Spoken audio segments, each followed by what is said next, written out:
በፋኖ ኃይሎችና በአገዛዙ ጦር መካከል የሚካሄዱ አውደ ውጊያዎች ዛሬም እንደቀጠሉ ነው። በተለይም በወሎ ቤተ አማራ ካነጋጉ ጀምሮ በበሽሎ ወንዝ ድላንታ፣ ተንታ፣ አምባሰልን፣ ደሴ ዙሪያና ኩታበርን በሚያዋስኑት ዚሃና ተሬ በተባሉ አነስተኛ ከተሞች ከባድ አውደ ውጊያ እየተደረገ ይገኛል። በውጊያው ከፍተኛ ሰብአዊና ወታደራዊ ቁሳዊ ኪሳራ መመዝገቡ ተሰምቷል። ቀጥታ ከግንባር ይቀርባል። የብልጽግና ሰራዊት ከአመራር እስከ መሰረታዊ ወታደር ኩብለላን የዕለት ተግባሩ አድርጎታል። በተለያዩ አካባቢዎች ከተሰሙ የኩብለላ መረጃዎች በተጨማሪ በሸዋ ያገዛዙ ጦር እርስ በርሱ ተመታቷል። ደብረ ብርሃን ከተማ ላይ የሆነው ምንድነው ስንል መረጃዎችን ፈትሸናል። ሌላኛው የግንባር መረጃችን ነው።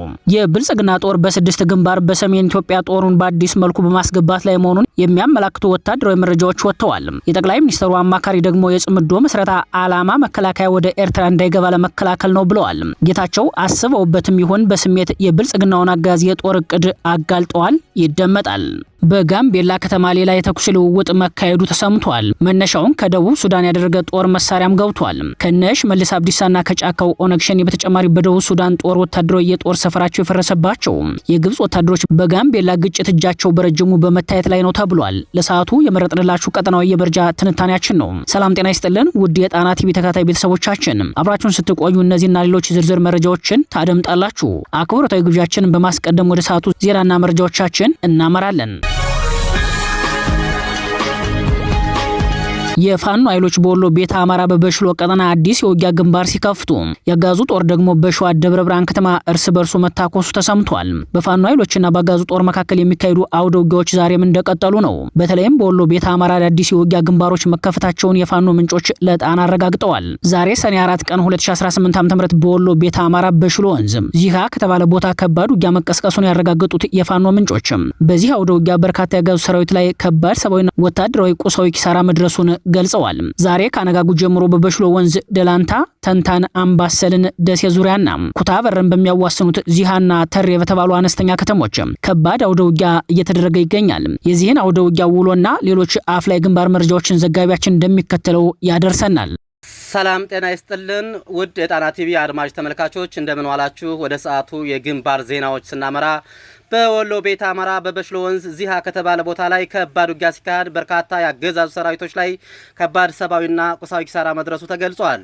ያገዛዙ ሰራዊት እርስ በርስ መታኮሱን ቀጥሏል። የጦር መሪዎች ጭምር ያገዛዙን ጦር እየከዱ ፋኖን ተቀላቅለዋል። በወሎ ቤተ አማራ ዛሬ ካነጋጉ ጀምሮ በበሽሎ ወንዝ ደላንታ፣ ተንታን፣ አምባሰልን፣ ደሴ ዙሪያንና ኩታበር ወረዳዎችን በሚያዋስኑት ዚሃና ተሬ የተባሉ አነስተኛ ከተሞች ከባድ አውደ ውጊያ እየተደረገ ይገኛል። ከተንታና ከውገልጤና በርካታ ያገዛዙ ጥምር ጦር ወደ ዚሃ ይዞ የወረደው አገዛዙ በአካባቢው ገጅ ቦታ ይዘው በነበሩት የሚኒሊክ ዕዝ 104ኛ ኮር 23ኛ ክፍለ ጦር የፋኖ ኃይሎች ከባድ ፈተና ገጥሞታል።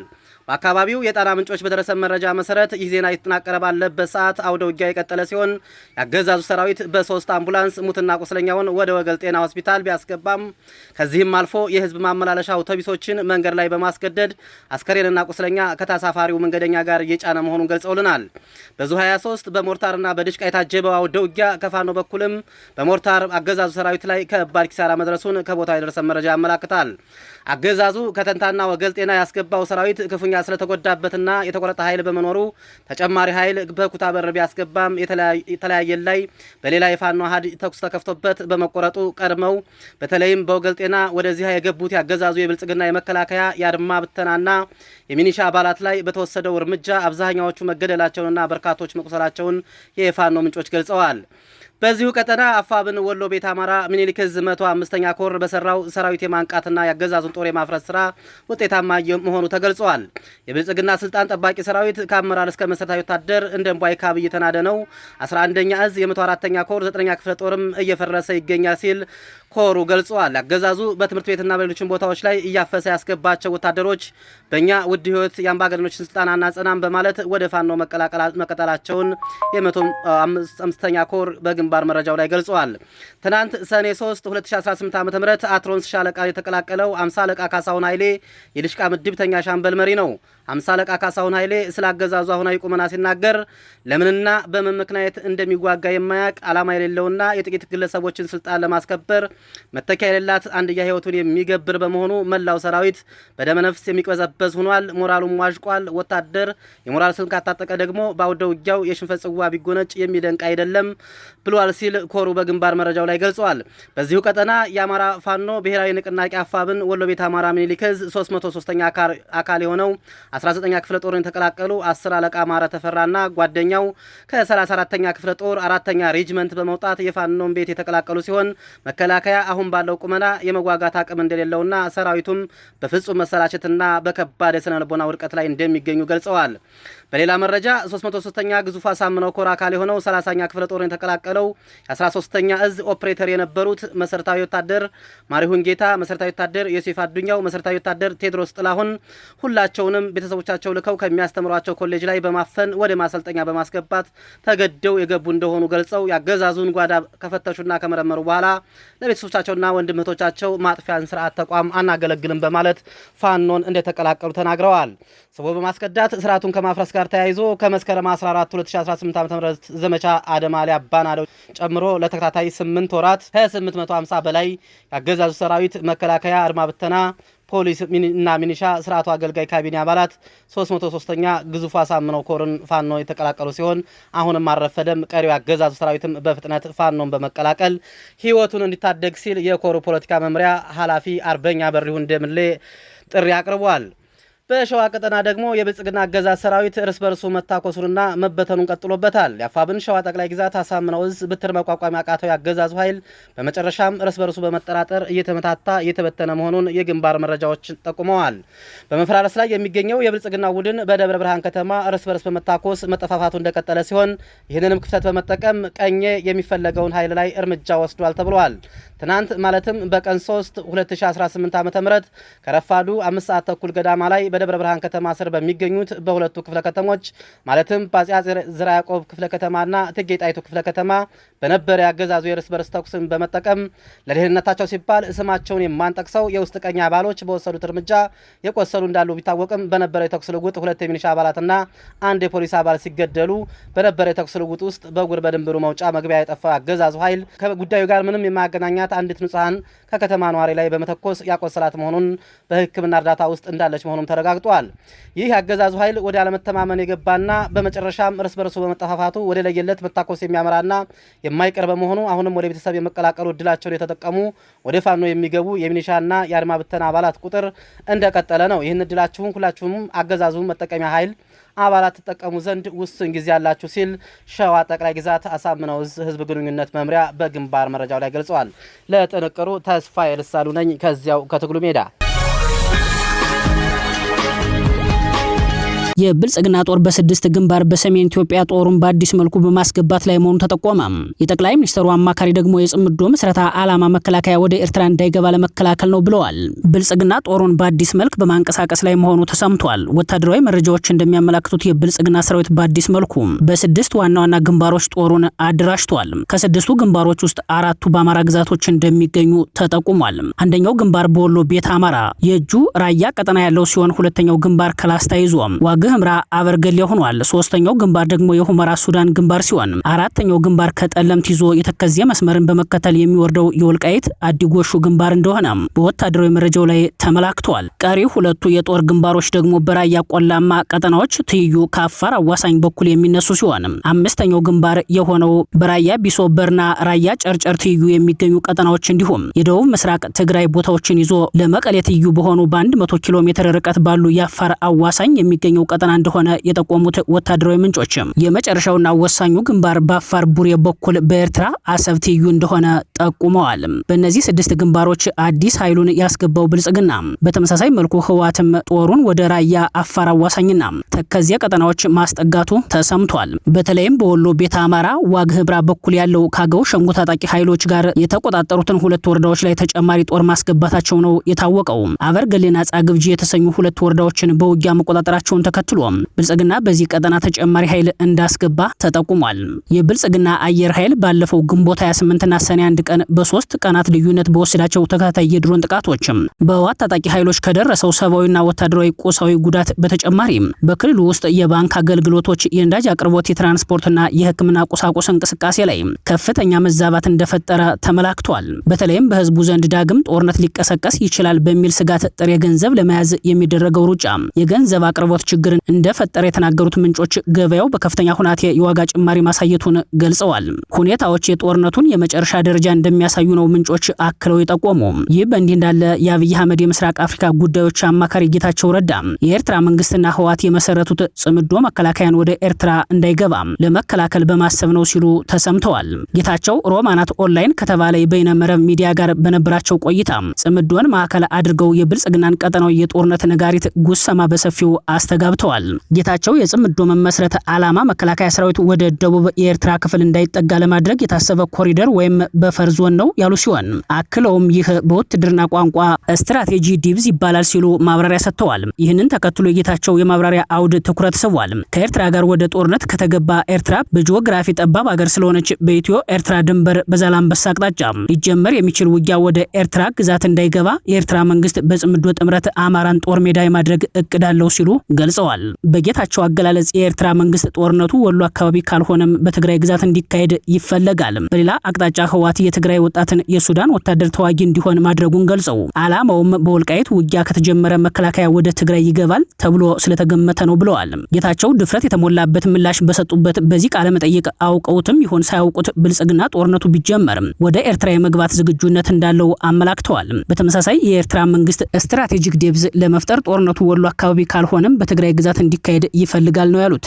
ጌታቸው የኤርትራ መንግስት የወልቃይት ጉዳይ ላይ የሚያደርገው ጥንቃቄ ከፍተኛ ብስጭት እንደፈጠረባቸው በዚህኛው ቃለ መጠይቃቸው ላይም ሲናገሩ ተስተውሏል። በጋምቤላ ከተማ ሌላ የተኩስ ልውውጥ መካሄዱ ተሰምቷል። መነሻውን ከደቡብ ሱዳን ያደረገ ጦር መሳሪያም ገብቷል። ከነሽ መልስ አብዲሳና ከጫካው ኦነግ ሸኔ በተጨማሪ በደቡብ ሱዳን ጦር ወታደራዊ የጦር ሰፈራቸው የፈረሰባቸው የግብጽ ወታደሮች በጋምቤላ ግጭት እጃቸው በረጅሙ በመታየት ላይ ነው ተብሏል። በጋምቤላ ከተማ በቀናት ልዩነት ሌላ የተኩስ ልውውጥ መካሄዱ ተሰምቷል። ከሰሞኑ በክልሉ ፕሬዝዳንት ጽህፈት ቤት ላይ ያነጣጠረ ለ2 ሰዓታት የዘለቀ የተኩስ ልውውጥ መካሄዱን መዘገባችን ይታወሳል። በቀናት ልዩነት ዋና ከተማዋ ጋምቤላ ውስጥ ትላንት ሰኔ 3 ቀን ከረፋዱ 4 ሰዓት እስከ 5 ሰዓት ለ1 ሰዓት ያክል ከባድ የተኩስ ልውውጥ መካሄዱን ለጣና በደረሳት መረጃ ላይ ተመላክቷል። እንደ መረጃው ምንጮች በጋምቤላ ዋና ከተማ ጋምቤላ የተቀሰቀሰውን ውጊያ ተከትሎ ባንኮችና ሱቆች ተዘግተው የሰዎች እንቅስቃሴም ቆሞ ነበር። ከዚህ ጥቃት በፊት ከሰሞኑ በፕሬዝዳንቱ ጽህፈት ቤት ተኩስ መካሄዱን ተከትሎ ተኩስ ከፈተ የተባለው አንድ የፌዴራል ፖሊስ ራሱን ያጠፋ ሲሆን በወቅቱ ውጊያ 4 የፌዴራል ፖሊስ አባላት መሞታቸውን መረጃዎች ያመላክታሉ። የክልሉ ልዩ ኃይል ላይ የደረሰው ጉዳት እስካሁን አልታወቀም ያሉት የመረጃ ምንጮች ከፕሬዝዳንት ጽህፈት ቤት በፕሬዝዳንቷ ላይ ከተደረገው የግድያ ሙከራ ቀደም ብሎ በአየር ማረፊያው አቅራቢያ በሚገኝ የፌዴራል ፖሊስ ካምፕ ላይ ጥቃት መሰንዘሩን ያስታውሳሉ። የትላንቱ የተኩስ ልውውጥ በ10 ቀናት ውስጥ ለሶስተኛ ጊዜ የታየ ግጭት መሆኑን አክለው የሚያነሱት የመረጃ ምንጮች የጋምቤላ ክልል ቀውስ በውጭ ኃይሎች የሚመራ ድንበር ተሻጋሪ የግጭት ዓላማዎች እንዳሉት ያመላክታሉ። ከዚህ ቀደም የጋምቤላ ምክትል ፖሊስ ኮሚሽነር መገደላቸው አይዘነጋም። ይህም ጋምቤላ ክልል ከነሽ መልስ አብዲሳ እስከ ጫካው ኦነግ ሸኔና የደቡብ ሱዳን ታጣቂዎች እንዲሁም የግብጽ ወታደሮች ጭምር የውክልና ግጭት ማዕከል ማድረጋቸው አመላካች ነው ተብሏል። አደጋው ከጋምቤላ ባለፈ ለኢትዮጵያ ጭምር የሚተርፍ የድንበር ተሻጋሪ ጦርነት መቀስቀስ ምክንያት ሊሆን እንደሚችል በስጋት በመታየት ላይ ነው። በጋምቤላ በኩል ጠባቂ አልባ በሆነው የኢትዮጵያ ድንበር በኩል ከደቡብ ሱዳን የሚጫን መሳሪያ አሁንም በጋምቤላ በኩል በስፋት በመግባት ላይ መሆኑን መረጃዎች ያመላክታሉ።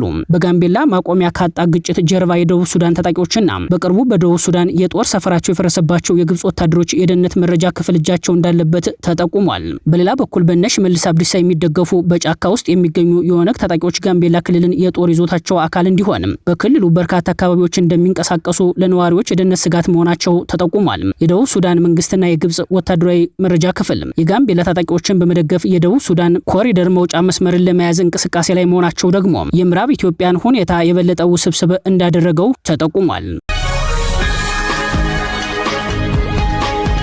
የብልጽግና ግብረ ኃይል አዲስ አበባን ጨምሮ በበርካታ ከተሞች አዲስ የእስር ዘመቻ መክፈቱ ተሰምቷል። በዘመቻው ቀዳሚ ሰለባ ከሆኑት መካከል ባሪስ የተጨፈጨፉ ኦርቶዶክስ ክርስቲያኖችን በተመለከተ አገዛዙን የሚያጋልጥ መረጃ ያወጡና ጥቃቱን በይፋ ያወገዙ የቤተክርስቲያኗ መምህራን ናቸው። በሌላ በኩል የአርሲውን የኦርቶዶክሳውያን የጅምላ ግድያ ለማውገዝ በሰሜን አሜሪካ ታላቅ ሰላማዊ ሰልፍና የሻማ ማብራት ስነ ስርዓት ሊካሄድ መሆኑ ተሰምቷል። ባሳለፍነው ግንቦት 23 እና ግንቦት 24 ቀን በምስራቅ አርሲ በኢትዮጵያ ኦርቶዶክስ ተዋሕዶ ቤተክርስቲያን ምዕመናን አባቶችና ጥንታዊ አብያተ ክርስቲያናት ላይ አሳዛኝ ጥቃት መፈጸሙን ተከትሎ ህዝባዊ ቁጣው አሁንም ተቀጣጥሎ ቀጥሏል። ይህ ህዝባዊ ቁጣ ያስፈራው አገዛዙ አዲስ የእስር ዘመቻ ከፍቷል።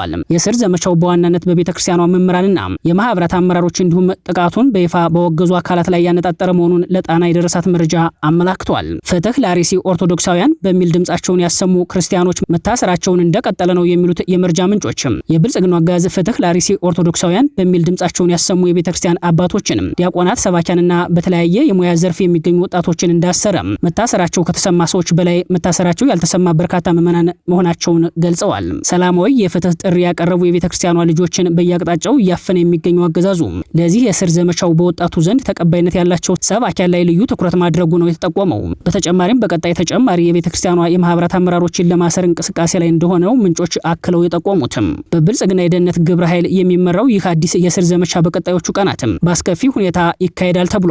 አዲስ አበባን ጨምሮ ባሪሲ፣ ባሰላ፣ በሻሸመኔ፣ በናዝሬትና በሌሎችም ከተሞች በቀጣዮቹ ቀናት ከወትሮ በተለየ መልኩ የጅምላ አፈሳ ሊኖር እንደሚችልም የጠቆሙት ምንጮች የሚከተለውን ጥሪ አቅርበዋል። አንደኛ፣ አትሰሩን ከማለት አንድ ሁንና ራስን አድን። ሁለተኛ፣ ትግደሉን ከማለት እንዳይገሉህ ሁነህ ተገኝ። ሶስተኛ፣ ቤተ መቅደሱን አታቃጥሉ ከማለት እንዳያቃጥሉብህ ሁነህ ተገኝ፣ ተሰባሰብ ሲሉ ጥሪያቸውን አቅርበዋል።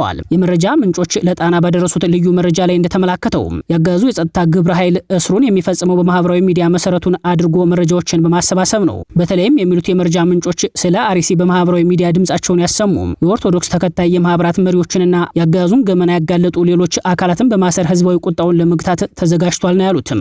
ይህ በእንዲህ እንዳለ በምስራቅ አርሲ በጅምላ የተገደሉ ኦርቶዶክሳውያንን የቤተክርስቲያን ቃጠሎና አጠቃላይ መዋቅራዊ ጥቃቶች የሚያወግዝ ታላቅ ሰላማዊ ሰልፍና የሻማ ማብራት ስነ ስርዓት እንደሚካሄድ ተሰምቷል። አዘጋጆቹ ለጣና በላኩት ማብራሪያ ላይ እንደተመላከተው በአሜሪካ ዋሽንግተን ዲሲ በአውሮፓውያኑ የዘመን ቀመር ጁን 14 2026 በዋሽንግተን ሐውልት 15ኛው ጎዳና ላይ ይካሄዳል። አዘጋጆቹ በዋሽንግተን ዲሲና አካባቢው የሚገኙ የኢትዮጵያ ኦርቶዶክስ ተዋሕዶ ቤተክርስቲያን አባቶችና መምህራት እንደሆኑ ለጣቢያችን በደረሰው መረጃ ላይ ተመላክቷል። ከግንቦቱ የአርሲው የኦርቶዶክሳውያን የጅምላ ግድያ ወዲህ በሰሜን አሜሪካ ለመጀመሪያ ጊዜም በተጠራው በዚህ የሰላማዊ ሰልፍ እና የሻማ ማብራት ስነ ስርዓት ክርስቲያኖች ብቻ ሳይሆኑ በሰው ልጆች ክብርና እኩልነት የሚያምኑ የንጹሃንን ግድያ የሚያወግዙ ሌሎች ወገኖች ሁሉ እንዲገኙ ጥሪ ቀርቧል። ኦፌኮ አምባገነናዊነትን ህጋዊ ለማድረግ የተወጠነ የፖለቲካ ድራማ ነው ሲል የብልጽግናን የምርጫ ተውኔት በይፋ የሚያወግዝ መግለጫ ወጣ። ሊቀመንበሩ መራራ ጉዲና ደግሞ የብልጽግናው አለቃ አብይ አህመድ እንደሚጠሏቸው ተናግረዋል። የኦሮሞ ፌዴራላዊ ኮንግረስ ኦፌኮ ሊቀመንበር ፕሮፌሰር መራራ ጉዲና የብልጽግናው አለቃ አብይ አህመድ እንደማይወዷቸው መግለጻቸውን ተከትሎ ጉዳዩ ከገንዱማ የኦሮሞ ፖለቲከኞች ባህሪ ጋር ተያይዞ በመተንተን ላይ ነው። መራራ ከሪፖርተር ጋር ባደረጉት ቆይታ አብይ አህመድ ገና ስልጣን እንደያዘ እንደጠላቸው አስታውሰው በወቅቱ ለሚቀርቡ ሰዎች መልእክት በመላክ ማስመከራቸውን ገልጸዋል። መራራ አብይ ስልጣን እንደያዘ ከሰማይ በታች ያሉ ችግሮችን እፈታለሁ ብሎ ቢነሳም ተግባሩ ከንግግሩ በተቃራኒው መሆኑንና የተናገረው ተፈጻሚ እንደማይሆን በመናገራቸው ተለያይተው መቅረታቸውን አስታውሰዋል። ይህ የመራራ ምስክርነት አብይ አህመድ እንኳን ተቺዎቹን ከጥፋታቸው እንዲመለሱ የሚመክሯቸውንም ጭምር እንደማይወዱ ቢጠቁምም ዋናው የግጭት መንስኤ ግን የወንዝየነት ፖለቲካቸው ነው። ገንዱማ ተብሎ የሚጠራው የክፍፍል ጉዳይ ወንዝየነትን ወይም አውራጃዊነትን ማዕከሉ ያደረገ ሆኖ ይታያል። መነሻው የጎሳ መሰረት ያለው ሆኖ ከኦነግ ምስረታ እስከ ኦህዴድ ብልጽግና የስልጣን የበላይነት ድረስ ጸንቶ የቀጠለ የክፍፍል ስር እንደሆነ ይገለጻል። በሌላ በኩል ኦፌኮ የብልጽግናን የምርጫ ድራማ የሚያወግዝ መግለጫ አውጥቷል። ኦፌኮ በመግለጫው ብልጽግና ለኢትዮጵያ ዘላቂ ሰላምን፣ መረጋጋትና ዲሞክራሲያዊ አስተዳደርን እንደማያመጣ አስታውቋል።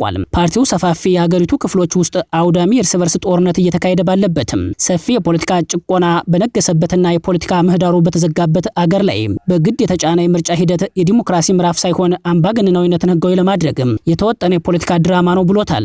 ኦፌኮ በመግለጫው እንዳብራራው ፓርቲውን ጨምሮ እውነተኛ ያላቸው ተቃዋሚ ፓርቲዎች ነጻ፣ ፍትሐዊና ታማኝ ምርጫ ለማካሄድ የሚያስፈልጉ መሰረታዊ ቅድመ ሁኔታዎችን ከአንድ ዓመት በላይ በግልጽ ሲጠይቁ ቆይተዋል። ከነዚህም መካከል ግጭቶች በአስቸኳይ እንዲቆሙ፣ የፖለቲካ እስረኞች ያለምንም ቅድመ ሁናቴ እንዲፈቱ፣ የተዘጉ የፓርቲ ጽህፈት ቤቶች እንዲከፈቱ፣ አፋኝ የሚዲያና የሲቪል ማህበረሰብ ህጎች እንዲሰረዙ፣ እንዲሁም ገለልተኛና በጋራ መግባባት ላይ የተመሰረተ የምርጫ ቦርድና የጸጥታ አካላት እንዲዋቀሩ የሚሉ ይገኙበታል። ተጨምሮበታል። እንዲያም ሆኖ መንግስት እነዚህን ወሳኝ ጥሪዎች ወደ ጎን በመተው ምርጫውን ለይስሙላ ለማካሄድ በመወሰኑ ፓርቲው ጥቂት አጃቢ እጩዎቹን በማቅረብ ብቻ ያካሄደውን ምርጫ አምባገነናዊነትን ህጋዊ ለማድረግ የተወጠነ የፖለቲካ ድራማ ብሎታል። የካይሮና የአስመራ መሪዎች በአሰብና ምጽዋ ወደቦች ዙሪያ ስምምነት ተፈራረሙ። በሌላ በኩል የአሜሪካ ሴናተሮች በሱዳን ተፋላሚዎች ላይ የመጨረሻ ያሉት ከባድ እርምጃ ለመውሰድ መምከራቸው ተሰምቷል። የኤርትራው ፕሬዝዳንት ኢሳያስ አፈወርቂ ከግብፁ አቻቸው አብዱል ፈታህ አልሲሲ ጋር በካይሮ ከመከሩ በኋላ በሚኒስተሮቻቸው በኩል ስምምነት መፈራረማቸው ተሰምቷል። ሁለቱ መሪዎች በኢትዮጵያ ላይ አደጋ በሚፈጥር አካሄድ በቀይ ባህርና በአፍሪካ ቀንድ ቀጠና በተፈጠረው የጂኦፖለቲካ ትኩሳት ላይ ይበልጥ አባባሽ ሆነው ብቅ ብለዋል። ለዚህ ደግሞ የብልጽግና ዲፕሎማሲ ውድቀት ጉልበት ሆኗቸዋል። ከሰሞኑ የኢሳያስ ጉዞ ጋር ተያይዞ የግብጽና የኤርትራ የውጭ ጉዳይ ሚኒስተሮች በካይሮ ባደረጉት አስቸኳይ ስብሰባ በጋራ የዜና መግለጫ የትብብር ስምምነት መፈራረማቸውን በይፋ አውጀዋል። ይህ ስምምነት በማዕድን በመሰረተ ልማትና በባህር ትራንስፖርት ላይ የሚያተኩር ቢሆንም ዋነኛው ትኩረቱ ግን በአሰብ ምጽዋና ማርሳ ፋጢማ ወደቦች ልማትና ትስስር ላይ መሆኑ ታውቋል። ይህ እርምጃ አልሲሲና ኢሳያስ ካደረጉት የስትራቴጂክ ምክክር ቀጥሎ የመጣ ሲሆን በቀይ ባህር የደህንነት ጉዳይ ላይ የተደረገ ሌላኛው ጥብቅና ሚስጥራዊ ስብሰባ ውጤት መሆኑ ተነግሯል። ይህ የወደብ ልማትና የባህር ላይ ትስስር ስምምነት በተለይም የአሰብ ወደብን ማካተቱ በቀጥታ የባህር በር ፍላጎት ያላትን ኢትዮጵያን ለመገደብና ለመክበብ የተወጠነ ስልታዊ እርምጃ ነው በሚል በብዙዎች ዘንድ እየተነተነ ይገኛል። የዜናው ቀዳሚ ምንጭ የሆነው የግብጽ ውጭ ጉዳይ ሚኒስቴር ይፋዊ ገጽ መረጃ እንደሚያመላክተው ሁለቱ ሀገራት የአየር የውሃና የየብስ ትራንስፖርትን ትስስራቸውን ለማጠናከር የተስማሙ ሲሆን ግብጽ ለኤርትራ ሉዓላዊነትና ለግዛት አንድነት ያላትን ሙሉ ድጋፍ አረጋግጣለች ብሏል። ይህ የካይሮና አስመራ ጥብቅ ቁርኝት ኢትዮጵያ በቀይ ባህር ላይ ያላትን ተጽዕኖ የመፍጠር አቅም ሙሉ በሙሉ ለማዳከም ያለመ ነው ተብሏል። ግብጽና ኤርትራ በቀጣይ በካይሮና በአስመራ በተከታታይ የምክክር ስብሰባዎችን ለማድረግ የተስማሙ ሲሆን ይህም በኢትዮጵያ ላይ የሚደረገውን ዲፕሎማሲያዊና ወታደራዊ ጫና ይበልጥ ለማጠናከር እንደሆነ ይገመታል። ይህ በእንዲህ እንዳለ የአሜሪካ ሴናተሮች የሱዳን የውክልና ጦርነትን ለማስቆም ያለመ አዲስ የህግ ረቂቅ በሴኔቱ ማቅረባቸው ተሰምቷል። ለሴኔቱ የቀረበው ረቂቅ በሱዳን እየተፋለሙ ያሉትን ሁለቱንም ኃይሎች የሱዳን ጦርንና ፈጥኖ ደራሽ ኃይሎችን ሁለቱንም ዓለም አቀፍ አሸባሪ ሲል የሚፈርጅ ነው። ይህ ሐሳብ ጦርነቱ በተጀመረበት በባይደን አስተዳደር ዘመን ቀርቦ የነበረ ቢሆንም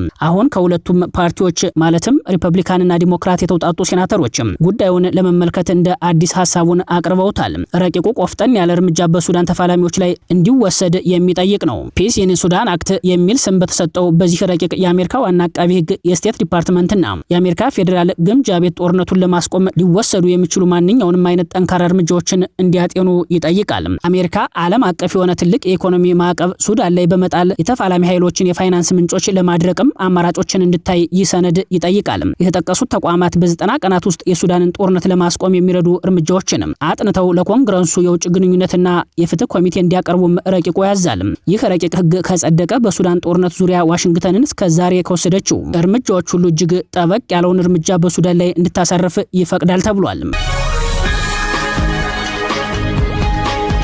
ክቡራትና ክቡራን ቤተሰቦቻችን ለሰዓቱ የተሰናዱት መረጃዎቻችን የተከታተላችኋቸውን ይመስሉ ነበር። አብራችሁን ስለቆያችሁ ልባዊ ምስጋናችን ይድረሳችሁ እያልን የጣና ቲቪ ወቅታዊ ዘገባዎች፣ ትንታኔዎችና ልዩ ልዩ ፕሮግራሞች እንዲደርሷችሁ ቻናሉን ሰብስክራይብ በማድረግ ቤተሰብ ይሁኑ። በተሳትፎው የትግል ሚዲያውን እንዲያጠናክሩ ጥሪያችንን እናቀርባለን። ጣና ቲቪ ከሀቅ ጋር